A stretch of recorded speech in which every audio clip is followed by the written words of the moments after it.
Hello dear student. आज के इस वीडियो में हम छत्तीसगढ़ बोर्ड के कक्षा 10वीं के गणित विषय में जो विगत 5-6 वर्षों में बोर्ड द्वारा पेपर एग्जाम परीक्षा लिया गया है, उसके प्रश्न पत्र में जो विभिन्न प्रकार के प्रश्न आते हैं, जैसे कि बहुविकल्पीय, खाली स्थान भरो, सत्य असत्य, उचित संबंध, 2, 3, 4, 5 और 6 अंक वाले प्रश्न। तो इस वीडियो में हम आज उस प्रश्न पत्र के जो विगत 5-6 वर्षों में परीक्षा हुए हैं, उसके 3 अंक वाले जो प्रश्न रहते हैं, उस पर हम आज का वीडियो बनाने जा रहे हैं। इससे भी पहले हमने जो वीडियो बना लिया है वो है बहुविकल्पीय प्रश्न, खाली स्थान भरो, बहुविकल्पीय का 75 प्रश्न, खाली स्थान का 75 प्रश्न और सत्य असत्य उचित संबंध का 75 प्रश्न और 2 अंक वाले के भाग 1, 2 और 3 तीनों मिलाकर 75 प्रश्न हमने ये पूर्ण कर लिया है। क्लियर है? और इस 3 अंक वाले का एक भाग भी क्या कर लिया है? पूर्ण कर लिया है। आज ये 3 जिसमें आपके 20 प्रश्न हैं। आज के इस वीडियो में हम इसी 3 अंक वाले का दूसरा भाग करने जा रहे हैं और जिसके अंतर आपको क्या मिलेंगे? 20 प्रश्न मिलेंगे आज के इस वीडियो में। जो विद्यार्थी हमारे पुराने वीडियोस को नहीं देखे हैं, उनके लिए लिंक डिस्क्रिप्शन बॉक्स में अवेलेबल है। और जो नए हैं, हमारे चैनल को लाइक, शेयर और सब्सक्राइब कर बेल आइकन नोटिफिकेशन ऑन कर लीजिए। क्रमशः हमारा सभी अंकों वाला जितना भी प्रश्न है या जितने भी 5-6 वर्षों में जितने भी एग्जाम में पूछे गए प्रश्न हैं, उनका एक एक करके वीडियो आएगा। तो चलिए शुरुआत करते हैं प्रश्नों की। ये 3 अंक वाले जो प्रश्न है, कौन कौन से टॉपिक से आते हैं, इस प्रकार के प्रश्न आते हैं, इन सब पर हम बात करते हुए प्रश्नों को हल करते हैं। ठीक, चलिए बढ़ते हैं प्रश्नों की ओर। चलिए, हमारा जो पहला प्रश्न दे रहा है वो बहुपद का संबंधित है। चलिए, क्या बोल रहा है यहाँ पर? सिद्ध कीजिए कि ये इसका भाग करने पर शेषफल शून्य आएगा बोल के। यहाँ पर लगेगा शेषफल प्रमेय। ये बहुपद पहला चैप्टर का है। शेषफल प्रमेय क्या कहता है कि यदि मैं x ऋण a से किसी पी ए को यदि पी एक्स को यदि भाग करूं, ठीक है, तो जो इसका शेषफल आएगा वो हो जाएगा पी ए। तो इसके लिए जो मैं प्रोसेस बता रहा हूं उसको ध्यान से सुनेंगे। ये हमारा शेषफल प्रमेय कहता है, यदि किसी बहुपद को एक रैखिक बहुपद x ऋण a से यदि भाग किया जाता है तो उसका शेषफल पी ए के बराबर होगा। ये शेषफल का प्रमेय है। ठीक है, अब इसको लागू कैसे करना है ये तो समझ में आ गया। प्रमेय है, कैसे लागू करना है, इसके लिए हम सर्वप्रथम जिससे हमको भाग करना है उसको शून्य के बराबर रख के यहाँ पर उसका अज्ञात राशि का मान निकाल लेंगे। अब ये जो भी अज्ञात राशि है इसको पी एक्स के जगह में रख लेंगे। मतलब जो हमारा बहुपद है ये 4x की घात 3 धन 3x की घात 2 धन 2x ऋण 9, यहाँ पर पी एक रखेंगे और जो उत्तर प्राप्त होगा वही उसका शेषफल आएगा। तो 4 गुणित 1 की घात 3 धन 3 गुणित 1 की घात 2, 2 गुणित 1 ऋण 9, कितना आ गया भैया? 4, 3 7 और 2 9 आ गया। 9 में 9 घट गया, शून्य। तो ये जो शेषफल है शून्य आ रहा है कि नहीं आ रहा है, सिद्ध करना है। आएगा ही, सिद्ध करना है मतलब आएगा ही, आ गया। ठीक है, तो यही हमारा ये जो आ रहा था वो शेषफल था और यह शून्य प्राप्त हो चुका है। इति सिद्धम, अतः सिद्ध हुआ। चलिए बढ़ते हैं अगले प्रश्न के लिए। फिर ये हमारा वर्ग समीकरण से संबंधित प्रश्न आएगा। इसमें हल करने को बोला है, इसी में गुणनफल योगफल बोला था, इसी में मूलों की प्रकृति बोला है। ठीक है, अलग अलग डिजाइन के प्रश्न आए हैं। तो चलिए, इसका मतलब हमारा वर्ग समीकरण से संबंधित प्रश्न आएगा। चलो, 9x की घात 2 ऋण 3x ऋण 2 बराबर 0। अब कुछ नहीं बोला है, तो जो वर्ग समीकरण का हमारा श्रीधराचार्य सूत्र है वो सबसे बेस्ट होगा। लगा लीजिए, इसको तुलना पहले कर लीजिए। X square plus b x plus c बराबर 0 से तुलना करने पर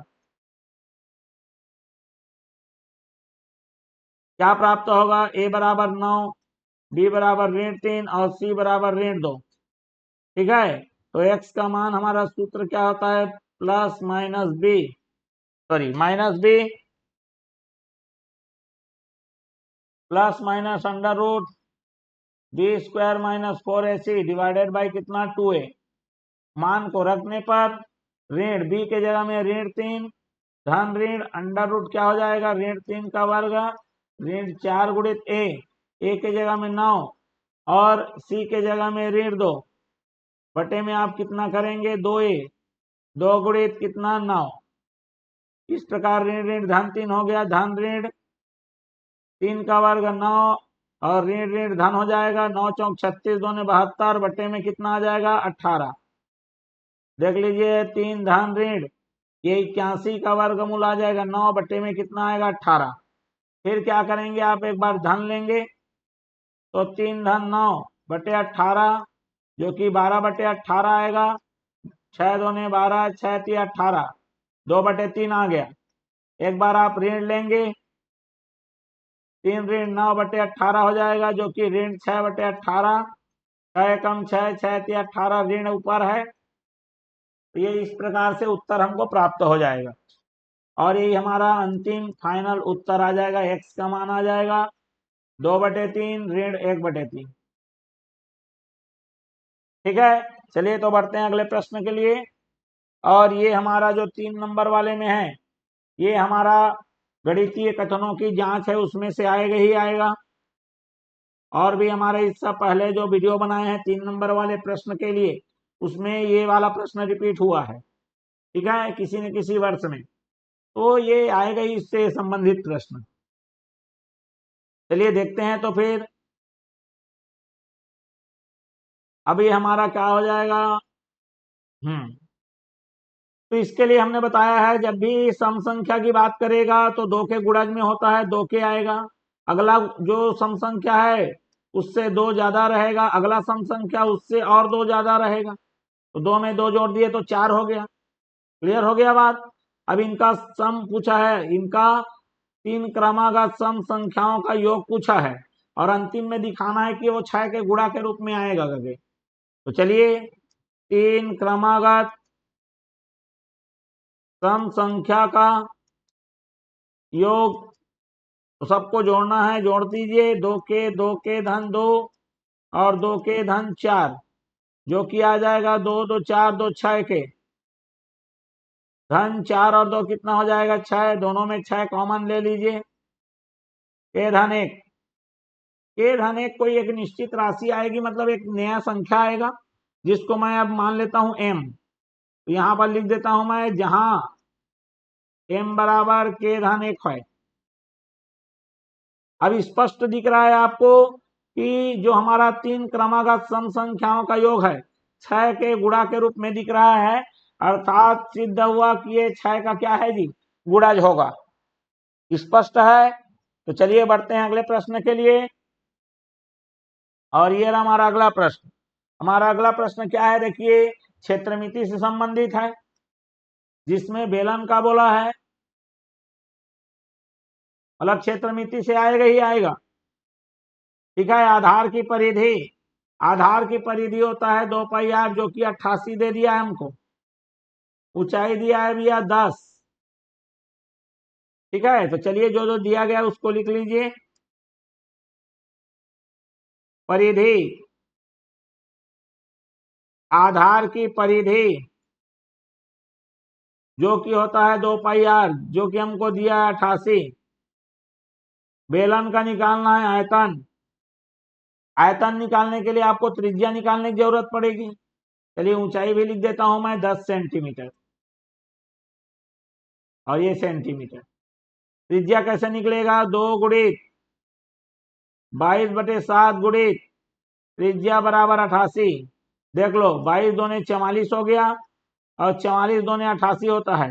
यदि आप पक्षांतर करके लाएंगे तो भी वही आएगा, ठीक है, मैं शॉर्ट में निपटा दे रहा था।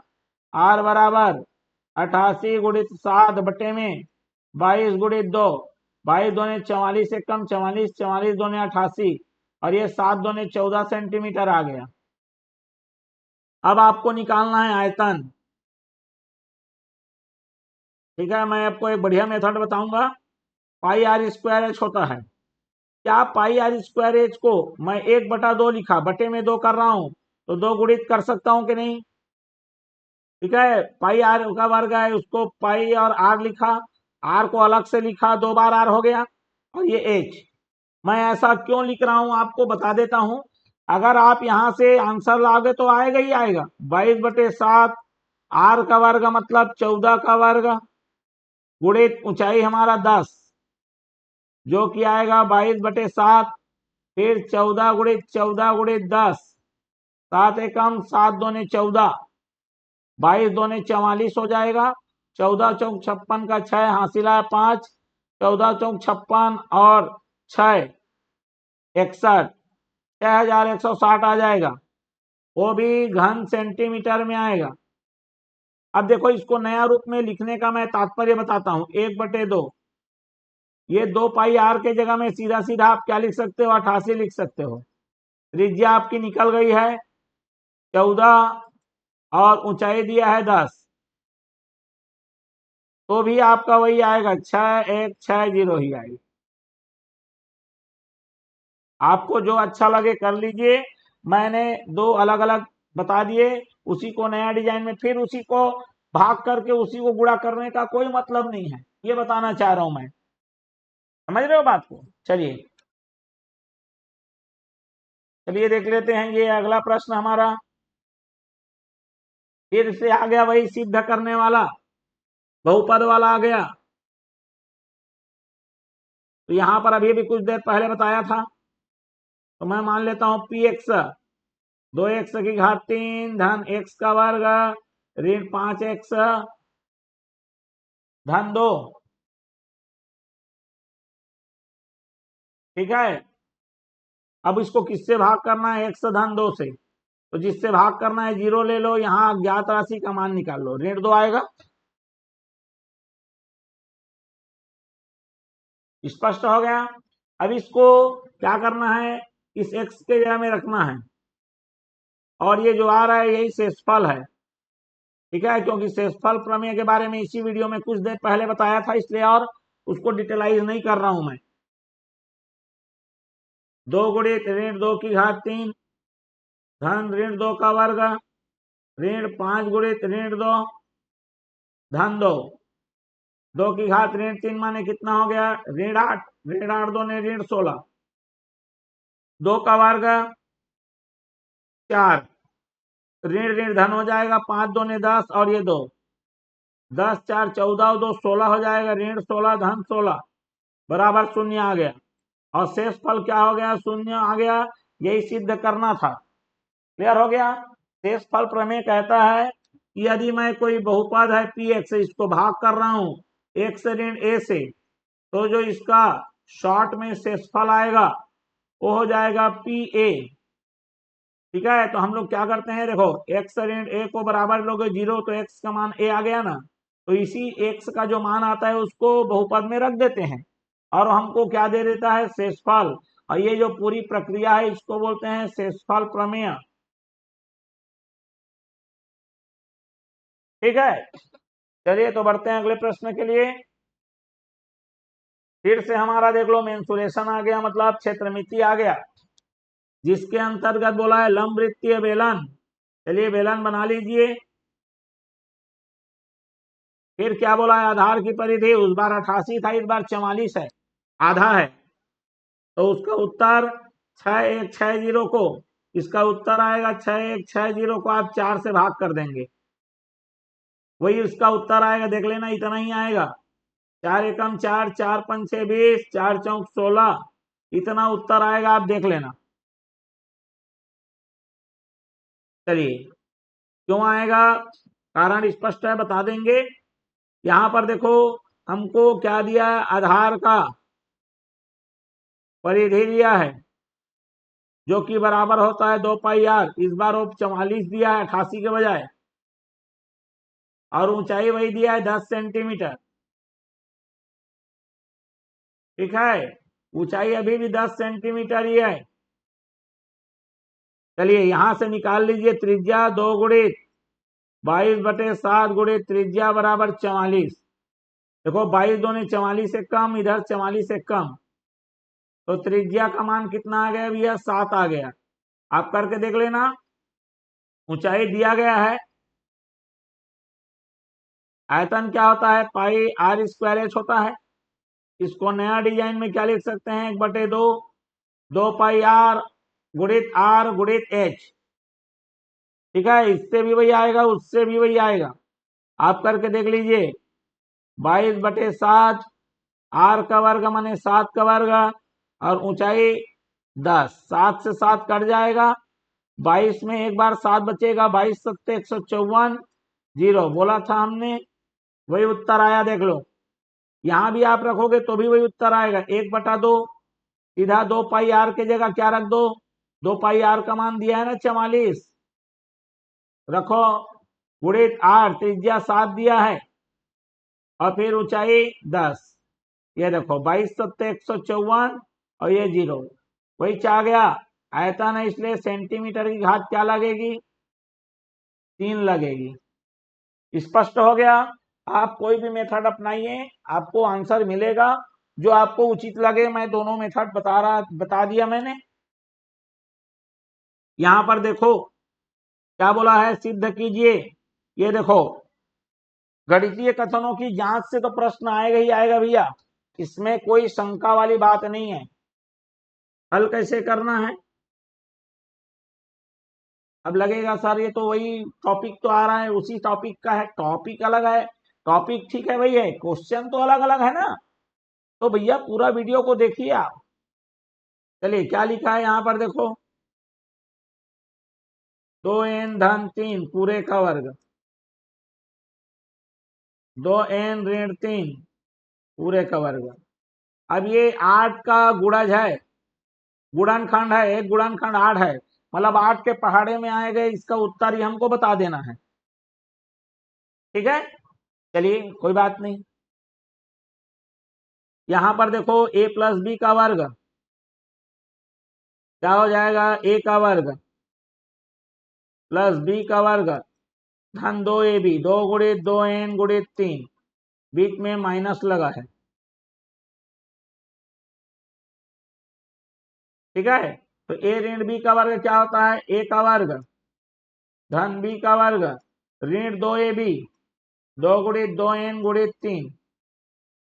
अब ये जो ऋण है ब्रैकेट के बाहर लगा है, जब ब्रैकेट खुलेगा तो अंदर का चिन्ह बदल जाएगा, और ये आ जाएगा 2n का वर्ग धन 3 का वर्ग ऋण 2 दूने 4 तिया 12n ऋण 2n पूरे की घात 2। ये धन था ऋण हो गया, ये धन था ऋण हो जाएगा, और ये ऋण था वो धन हो जाएगा। 2 दूने 4 तिया 12n। देखो वही चीज धन में है, वही चीज ऋण में है, कट जाएगा। ठीक है, 12n 12n कितना हो गया? 24n। 24 को मैं लिख सकता हूं 8 गुणित 3n, और 3n को एक नया राशि के रूप में m लिख देता हूं, जहां m बराबर है 3n। और इस तरह से हमने पाया अंतिम में कि जो उत्तर आ रहा है वो 8 के गुणा के रूप में प्रदर्शित हो रहा है। ठीक है, 8 के गुणा के रूप में प्रदर्शित हो रहा है। इसका तात्पर्य यही है कि वो 8 से पूरी तरह से विभाजित होगा, मतलब 8 का 8 एक क्या है? उसका गुणनखंड है। ठीक है, इसको शॉर्टकट में ऐसा देखते हैं हम लोग, यदि कोई दो संख्या है उसका वर्ग जोड़कर वर्ग और एक बार उसी को घटाकर वर्ग, दोनों का अंतर है वह 4ab के बराबर आता है। ठीक है, तो ये डायरेक्ट आप प्रयोग कर सकते हैं, ये नियम है, लिखकर आप बता सकते हैं। क्लियर? तो जहां a का मतलब क्या हो रहा है आपका? 2n, और b का मतलब हो रहा है 3, तो ये सीधा सीधा इसका उत्तर कितना आएगा? 4 गुणित 2n गुणित 3। ये 4 दूने 8 आ गया, और n गुणित 3 3n। देखो वही आ रहा है कि नहीं आ रहा है? बिल्कुल आ रहा है। तो आप ऐसा भी कर सकते हैं, लेकिन सुस्पष्ट करना पड़ेगा कि ये नियम है ऐसे बोल के। बढ़ते हैं अगले प्रश्न के लिए। और ये रहा हमारा अगला प्रश्न। हमारा अगला प्रश्न क्या कह रहा है? देखो, वर्ग समीकरण को हल करने को बोल रहा है। त्रिधराचार्य वाला सूत्र लगा देते हैं। क्लियर है? चलिए पहले क्वेश्चन को लिखिए। स्पष्ट हुआ? चलिए क्वेश्चन हमने लिख लिया। फिर क्या करना है? इसको तुलना करना है x square plus b x plus c बराबर 0 से। ए बराबर आ गया 6, बी बराबर आ गया 7 और सी बराबर आ गया 2। सूत्र क्या होता है? ऋण b plus minus under root b square minus 4ac divided by 2a। मान को रखिए ऋण बी के जगह में 7 है, धन ऋण वर्गमूल 7 का वर्ग ऋण 4 गुणित ए के जगह में 6 और बी के जगह में 2 बटे में 2 गुणित ए के जगह में 6। ये ऋण 7 प्लस माइनस आएगा, ये 49 ऋण 48 और बट्टे में 6 दूने 12। ठीक है, ये हमको प्राप्त होगा ऋण 7 धन ऋण, ये एक आएगा 1 का वर्गमूल 1 और बट्टे में 12। फिर क्या करना है? आपको एक बार धन लेना है और एक बार ऋण लेना है। जैसे ही धन लेंगे तो 7 धन 1 बटे 12, 8 बटे 12, 4 दूने 8, 4 तिया 12, 2 बटा 3 आ गया। वहीं यदि ऋण रखेंगे, अच्छा सॉरी ऋण 7 है ये, बिल्कुल यहां पर गलती है। चलिए करेक्ट कर लेते हैं। 7 में ऋण लगा है भैया, तो ये आ जाएगा ऋण 6 बटे 12 और ये आ जाएगा ऋण 1 बटा 2। फिर आएगा ऋण 7 ऋण 1 बटे 2, तो ये आ जाएगा हमारा ऋण 8 बटे में 12। तो 4 दूने और 4 तिया ऋण 2 बटा 3। तो x के 2 मान आ गए, ऋण 1 बटा 2 और ऋण 2 बटा 3, और यही हमारा अंतिम उत्तर हो जाएगा। क्लियर हो गया? चलिए बढ़ते हैं अगले प्रश्न के लिए। और ये रहा हमारा अगला प्रश्न। हमारा अगला प्रश्न है फिर वही भागफल से शून्य है, मतलब वो उसी साल का उसी वर्ष का अलग सेट में आया हुआ प्रश्न है। ये क्रमवार चल रहा है भैया, एक के एक, है ना। एक ही वर्ष के एबीसी सेट को संकलित करके पूरा वीडियो बनाया जा रहा है। यहाँ पर एक्स के बजाय वाई है, कोई दिक्कत नहीं है, तो हम लोग पी वाई लिख लेंगे, एक्स नहीं लिखेंगे। 2y की घात 3 धन 4y का वर्ग धन कितना 3y धन 1, जिससे भाग देना है उसको 0 के बराबर रखिए। y का मान आ गया ऋण 1। इस ऋण 1 का मान आप रखेंगे अज्ञात राशि के जगह में, तो वह शेषफल को प्रदान करेगा, क्योंकि शेषफल प्रमेय यही कहता है। 2 बार आगे पीछे वाले वीडियो में बता चुका हूं, मतलब इसी वीडियो में पिछले क्वेश्चन में बताया हूं मैं, इसलिए पुनः फिर से नहीं लिख रहा, दोहरा रहा हूं मैं। 2 गुणित ऋण 1 के घात 3 धन 4 ऋण 1 का वर्ग धन 3 गुणित ऋण 1 धन 1। ऋण 1 की घात 3 आ जाएगा ऋण 1 और 2 से गुणा होगा ऋण 2 हो जाएगा। ऋण 1 का वर्ग धन में आएगा, 4 1 कम 4 आ गया, धन ऋण का गुणा होगा ऋण 3 आ गया, धन आ गया 1। कितना आ गया देख लो भैया, ये ऋण 5 और ये 5, 5 ऋण 5 बराबर 0 आ गया। और यही हमारा क्या करना था? शून्य क्या करना था? शेषफल को सिद्ध करना था। ठीक, चलिए बढ़ते हैं अगले प्रश्न की ओर। देखो मैंने बोला है गणितीय कथनों की जांच से प्रश्न आएगा, बिल्कुल आएगा, और ये प्रश्न ऑलरेडी हम कर चुके हैं, जिसमें बोला गया है कि दो विषम संख्याओं का योग 4 का गुणा होगा, मतलब 4 के पहाड़ा में आएगा, मतलब 4 के रूप में गुणा दिखेगा, ये बोल रहा है। सिद्ध करना है, कोई बात नहीं। दो विषम और भी क्रमागत माने लगातार, तो विषम संख्या का मानक रूप क्या होता है? 2 गुणित करेंगे ये सम हो गया, जैसे इसमें 1 जोड़ोगे ये विषम बन गया, तो ये तो एक हुआ। अगला विषम के लिए, विषम संख्याओं में कितने का अंतर होता है? 2 का अंतर होता है। ठीक, तो इसमें 2 बढ़ा लीजिए तो कितना आ जाएगा? 2 के धन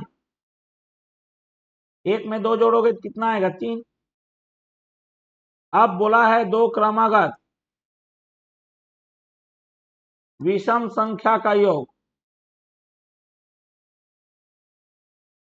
मतलब दोनों को जोड़ना है। 2 के धन 1 को जोड़ दीजिए 2 के धन 3 के साथ, 2 के और 2 के मिलके हो गया 4 के धन 3 और 1 मिलके हो गया 4। 4 कॉमन निकाल लीजिए के प्लस 1। के प्लस 1 को एक नई राशि, नया संख्या के रूप में प्रदर्शित कर दीजिए और लिख दीजिए बगल में जहां एम के धन 1 को बता रहा है बोल के। और हमने अंतिम में क्या पाया? यह पाया कि जो हमारा 2 क्रमागत विषम संख्याओं का योग जब ला रहे हैं तो उसका अंतिम उत्तर 4 के गुणा के रूप में दिख रहा है हमको। इसका मतलब इससे सुस्पष्ट हो गया कि हमेशा वह 4 का गुणा ही होगा बोल के। स्पष्ट है? चलिए बढ़ते हैं अगले प्रश्न के लिए। और ये रहा हमारा अगला प्रश्न। हमारा अगला प्रश्न है वह हमारा संबंधित है क्षेत्रमिति से, और क्षेत्रमिति से प्रश्न आएगा ही आएगा 3 अंक वाले में। देख लो, आधार की परिधि बोल रहा है, फिर वही प्रश्न आ गया। इस बार परिधि 2 पाई आर को दे दिया है 22, ऊंचाई को फिर से 10 दिया है। तो इस बार का फिर आएगा 1540 आया था, इसको डिवाइड बाई 4 कर लो। 4 तिया 12, ठीक, 4 अट्ठे 32, क्लियर हो गया। और 4 पंचे 20, ये उत्तर आएगा 385 आ जाएगा। 300 कितना आएगा हमारे पास?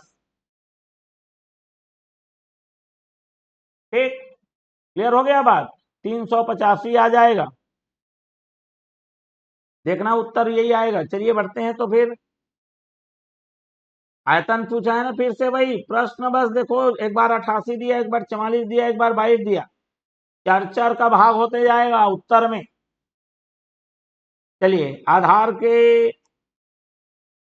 आधार की परिधि दिया है, बराबर कितना आ गया मेरे पास? 22, जो कि 2 पाई आर होता है, 22 दे दिया है। ऊंचाई आपको दे दिया है 10 सेंटीमीटर का। यहां से लिखिए 2 गुणित 22/7 गुणित त्रिज्या बराबर 22। 22 से 22 कट जाएगा, आर का मान 7 ऊपर जाएगा, 2 नीचे आएगा। ठीक है, आयतन कैसे निकलता है? पाई आर स्क्वायर एच। नया रूप में क्या लिख सकते हो? 2 पाई आर गुणित में आर गुणित में एच। ठीक है, यहां पर रखो तो भी वही आएगा, वहां पर रखोगे तो भी वही आएगा। 7/2 2 बार रखना है, ऊंचाई को 10 रखना है। 2 का कितने बार में जाएगा? 11 बार में। 2 का ये 5 बार में जाएगा। 7 से 7 कट जाएगा, 11 सते 77 हो गया, गुणित में 5 385 आ गए। देखो बोला था आएगा। यहां भी आप डायरेक्ट रखोगे तो 1/2 22 गुणित 7/2 गुणित 10, ये 11 बार में गया, ये 5 बार में गया, वही आ गया 77 गुणित 5 385। स्पष्ट हो गया? बिल्कुल क्लियर रखना है, विजन क्लियर रखना है भैया। बढ़ जाए अगले प्रश्न के लिए। जी बिल्कुल, और ये हमारा अगला प्रश्न आ गया है। अगला प्रश्न है हमारा वर्ग समीकरण से संबंधित है। क्लियर हो गया? वर्ग समीकरण में क्या है जरा देख लो, देख लेते हैं हमारा वर्ग समीकरण में कैसे करना है सॉल्यूशन। निकालते हैं, पहले तो लिखते हैं प्रश्न को। इसकी तुलना करेंगे एक्स स्क्वायर बी एक्स धन सी बराबर 0 से। ए का मान आ गया 3, बी का मान आ गया ऋण 11 और सी का मान आ गया 10। सूत्र हमारा है एक्स बराबर ऋण b plus minus under root b square minus 4ac divided by 2a। ऋण बी का मान आ गया ऋण 11 प्लस माइनस अंडर रूट ऋण 11 का वर्ग, ऋण 4 गुणित ए के जगह में 3 है और सी के जगह में क्या है 10 है, बटे में कितना लिखोगे 2 गुणित 3, ऋण ऋण धन 11 हो गया, धन ऋण हो गया, 11 का वर्ग आता है 121, ऋण 4 तिया 12 धन 120, बटे में 2 तिया 6 आ गया। अब देख लो जरा इसे, 11 धन ऋण 1 बटे कितना आ जाएगा मेरे पास 6, एक बार धन लोगे और एक बार ऋण लोगे भैया, तो कितना आ जाएगा 11 धन 1 बटे में 6, जो कि उत्तर आएगा 2। ठीक है, चलिए 12 बटे 6 लिख देता हूं, एक स्टेप और, 2 आ गया, 11 में 1 घटाओगे बटे में 6, 10 बटे 6, जो कि आ जाएगा मेरा 5 बटे 3, कटेगा ना भैया, 2 पंचे 2 तिया, तो इस तरह से x के 2 मान 2 आ गया, ये 5 बटा 3 आ गया, और यही हमारा अंतिम उत्तर हो गया। स्पष्ट है? चलिए बढ़ते हैं अगले प्रश्न के लिए। ये देखो यहां पर ये अगला सेट है, समझ लो, क्योंकि वर्ग समीकरण आया है लेकिन हल नहीं पूछ रहा है, वर्ग समीकरण लेकिन आएगा ही। चलिए इसमें पूछा है आपका विभेदक क्या विवेक कर, लिखो, पहले प्रश्न को लिखो, तुलना करो ax square plus bx plus c बराबर 0 से, a बराबर 3, b बराबर 5 और c बराबर 1। विविक्त कर या विभेदक, या इसी को विभेदक भी बोलते हैं, जिसको हम d से दर्शाते हैं, जो कि होता है बी स्क्वायर माइनस 4ac। रख दो मान 5 का वर्ग ऋण 4 गुणित 3 अगुणित में 1, 25 ऋण 4 तिया 12, कितना आ गया 13 आ गया। बस कहानी खत्म। बढ़ते हैं अगले प्रश्न के लिए। देखो ये हमारा समांतर माध्यिक आ गया, माध्य माध्यिका बहुलक में आ गया ये, ठीक है। तो इस प्रकार का जो प्रश्न है लगा हुआ है, क्या दिया है, माध्य क्या होता है, आंकड़ों का योग, बटे में क्या रहेगा आंकड़ों की संख्या। माध्य आपको दे दिया है, कितना दे दिया है भैया 10, जोड़ दीजिए इसे, 6 धन 8 धन 15 धन पी धन 4 और बटे में कितने लोग हैं, देख लो 3 और 2 5 ही लोग हैं, 10 पचे कितना हो गया, तिरक गुणा से 50, ठीक, 8 और 6 14 और 4 18,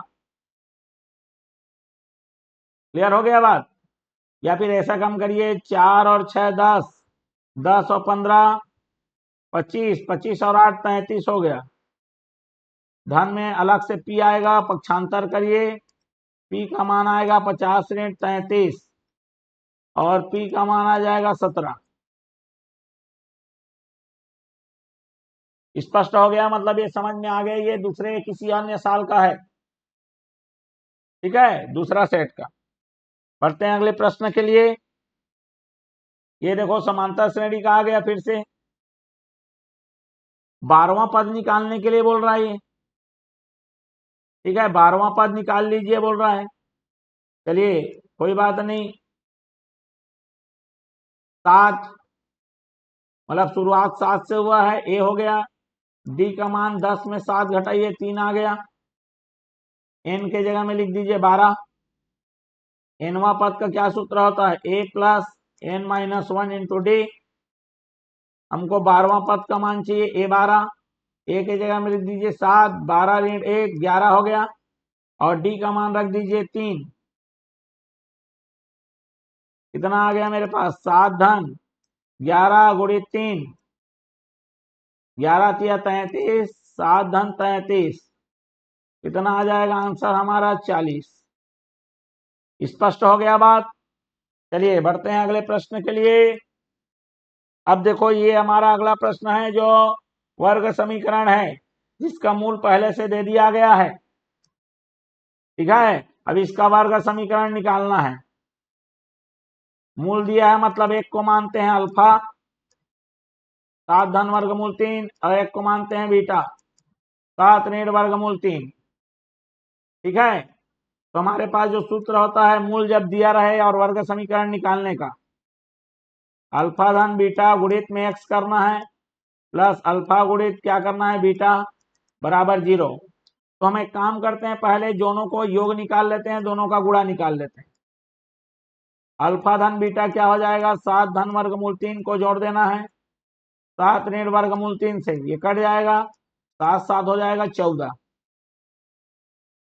अल्फा को बीटा से गुणा करिए 7 धन वर्गमूल 3 और 7 ऋण वर्गमूल 3। ए धन बी ए ऋण बी क्या सूत्र होता है, ए का वर्ग ऋण बी का वर्ग, जो किया जाएगा 49 ऋण वर्गमूल 3 का वर्ग 3 ही रहेगा और ये आ जाएगा हमारे पास 46। रख दीजिए मान को यहाँ पर, मान को जैसे ही रखोगे एक्स स्क्वायर ऋण अल्फा प्लस बीटा के जगह में लिखाएगा 14 एक्स आ जाएगा, अल्फा गुणित बीटा के जगह में आएगा 46 बराबर में आ गया 0 और यह हमारा वर्ग समीकरण तैयार हो गया। चलिए तो बढ़ते हैं अगले प्रश्न के लिए, और ये रहा हमारा अगला प्रश्न। हमारा अगला प्रश्न है, देख लीजिए, ये हमारा क्षेत्रमिति से संबंधित है, जिसमें इस बार वक्र पृष्ठ का क्षेत्रफल दे दिया है और बेलन के आधार की त्रिज्या और ऊंचाई भी दे दी गई है।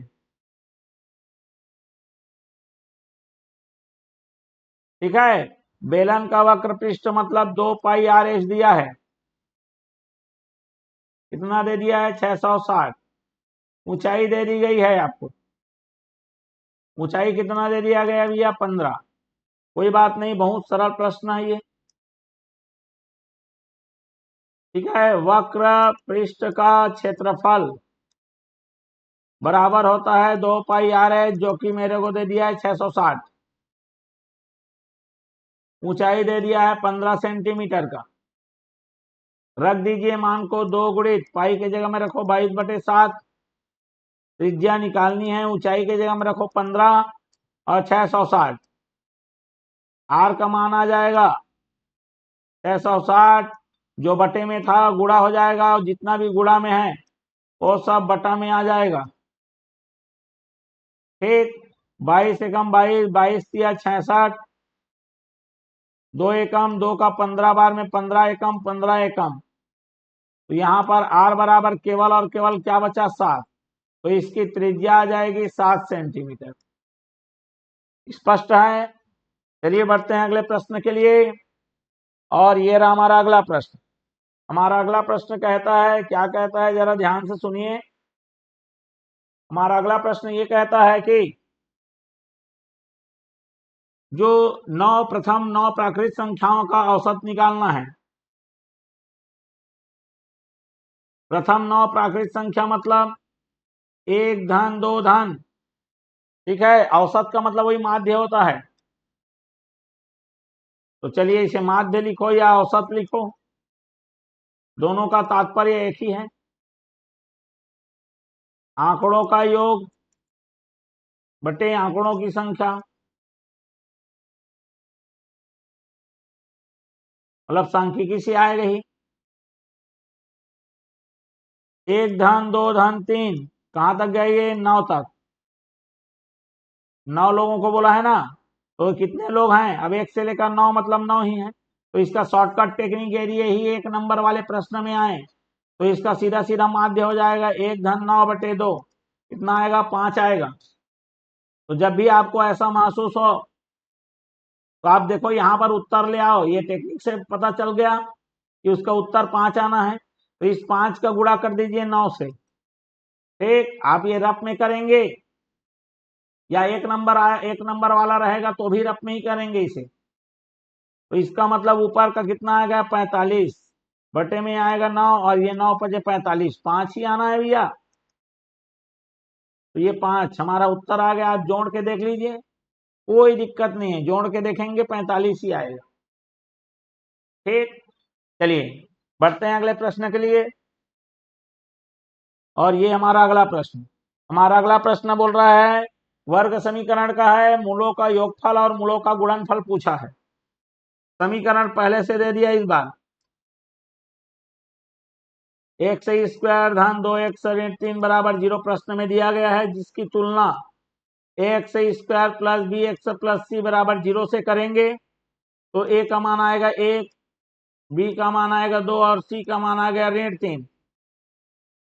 मूलों का योग, मूलों का योग कैसे निकलता है? ऋण बी बटा ए। ऋण बी के जगह में क्या डालोगे आप?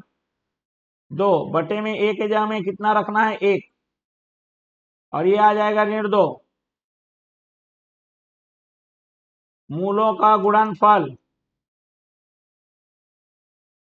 मूलों का गुणनफल कैसे प्राप्त होगा? सी बटा ए। सी कितना दिया यहाँ पर? ऋण 3 बटे में 1 ऋण 3। तो इस तरह से हमको आंसर क्या हो गया? इसका प्राप्त हो गया। स्पष्ट है? चलिए बढ़ते हैं अगले प्रश्न के लिए। अब देख लीजिए हमारा जो अगला प्रश्न है वो अनुपात समानुपात का आ गया है। क्लियर हो गया? चलिए यहां पर देख लेते हैं एक बार। चलिए अनुपात समानुपात का आ गया है ये। चलिए हल करते हैं। क्या दिया है हमारा? देख लो,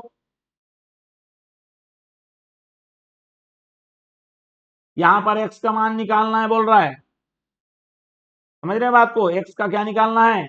मान निकालना है। कैसे निकलेगा? ये अनुपात दिया हुआ है, तो जब भी ऐसा 4 राशि रहे फिर अज्ञात का मान निकालने को बोले तो समझ जाइए अंतिम अंतिम का गुणा प्रथम बीच वाले के गुणा के बराबर होता है। लेकिन इसको यहां पर ऐसा नहीं करेंगे। हम क्या करेंगे? इसको भाग के रूप में लिखेंगे। स्पष्ट हो गया बात? ऐसा क्यों कर रहे हैं? क्योंकि ये कट जाएगा आसानी से। और x धन 5 बराबर आ गया 9, तिर्यक गुणा करो 9 एकम 9, और ये हमको प्राप्त कितना हो गया? देख लो, ये उधर जाएगा और x का मान आ जाएगा हमारा 4। स्पष्ट है? और इस प्रकार से आज के इस वीडियो में हम ये 20 प्रश्न कर लिए हैं, गिन के बता देते हैं। 1 2 3 4 5 6 7 8 9 10 11 12 13 14 15 16 17 18 19 और ये 20। इस प्रकार हमारा आज के इस वीडियो में हमने 20 प्रश्न किए हैं, जो कि 3 अंक वाला जो प्रश्न है उसका दूसरा भाग है ये। ठीक है, तो चलिए 3 अंक वाले जो प्रश्न हैं उसके हल का तीसरा भाग लेकर अगले वीडियो में आएंगे।